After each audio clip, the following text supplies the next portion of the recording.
telephones, former Congressman Bob Barr is on the line with us and contemplating a run for the presidency on the Libertarian Party ticket. Bob, how are you? I'm doing great, and very much enjoyed your short diatribe there, and enjoyed listening to the music. I had not heard that rendition before. You know, Bob, I met you a long time ago, back in the 90s. I can't recall where, but I know you and I have met. And the last time I saw you was when you introduced your good friend Ron Paul at CPAC. And I saw that, and I'm like, well, whatever happened to Bob? You disappeared, but now you're back here. And I understand that you're speaking at, is it this Saturday there's a Libertarian convention? In North Carolina. Okay. And I have the press releases here, and I've heard you on some other radio shows, and I know you've done some TV appearances too. So the word is that you're contemplating a run for the White House on the Libertarian ticket, and you formed an exploratory committee. Why Bob Barr, and why now? Well, Bob Barr, because I happen to think that Bob Barr has some ideas that can really resonate, and an ability to get those ideas out there and articulate them in a way that will resonate with a large number of voters who are very dissatisfied with the direction the country is going in, want better, and believe that American voters deserve better than the path that they've been given time after time through the two-party system. Now, because I believe it's two things. One, if we don't do something very tangible, very aggressive, proactive to regain our liberty and to stop the juggernaut of big government by both major parties this year, we may not have a chance again, certainly in our lifetimes, to do so. And thirdly, because the dynamics of this particular race, with large numbers of young people that are being energized on both the Democrat side and through Ron Paul's campaign when he was actively campaigning on the Republican side, the dissatisfaction with the current crop of candidates present a unique set of circumstances to really make it worthwhile this year to run a viable candidate on the Libertarian ticket. So let me ask one of the questions that was on my mind as soon as I heard this, and we've talked about it on this program before. I can't speak for anybody else, but when I hear all these nitwits out there screaming and hollering and doing the village idiot cheer whenever Mr. Obama or Mrs. Clinton mention the word change, and when the pollsters go out and ask their questions and they ask, you want change? And people go, yeah, I want change. How do we know, and maybe this is what you're trying to tap into, but how do we know that the change people are craving is not a change back to the old ways? Limited government. Maybe they've had enough. Hopefully they've had enough of collectivism, and the change that they're actually pining away for is less and not more. What's your thoughts?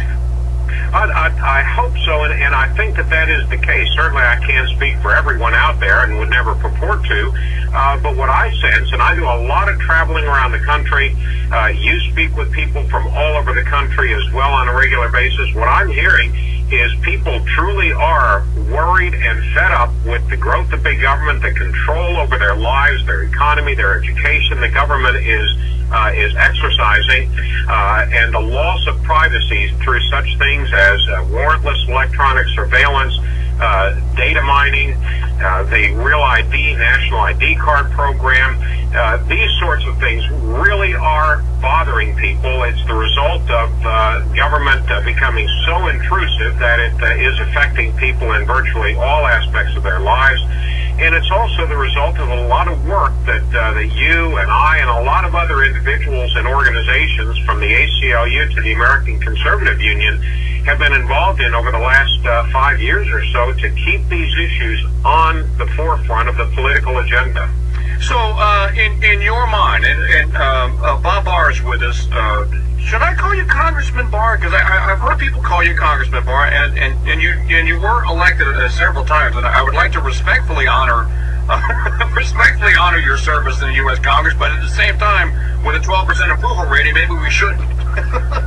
No, listen, I take it for what it's worth, and you use it as a sign of respect for the office. I take it that way, and I think it's entirely appropriate. Okay. I would certainly answer to Bob as well. Okay. Well, all right. Well, Bob, one of the big issue here that the Clinton News Network keeps telling me is the big issue is the economy here.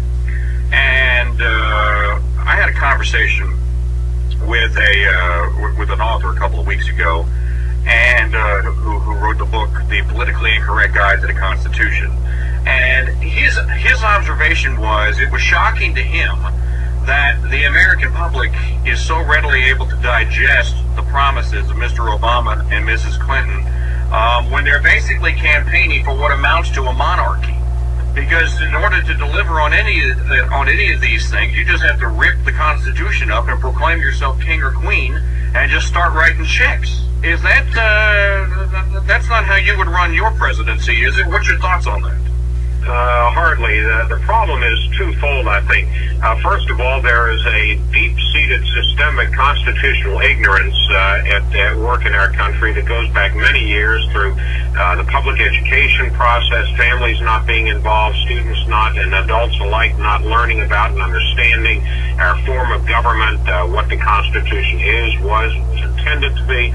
And the other side to that unfortunate coin is the fact that both major parties, Republicans and Democrats, for different particular programs, but for the same reason, and that is to grow government and expand federal government power, have taken advantage of that constitutional ignorance and have pushed the envelope of government control.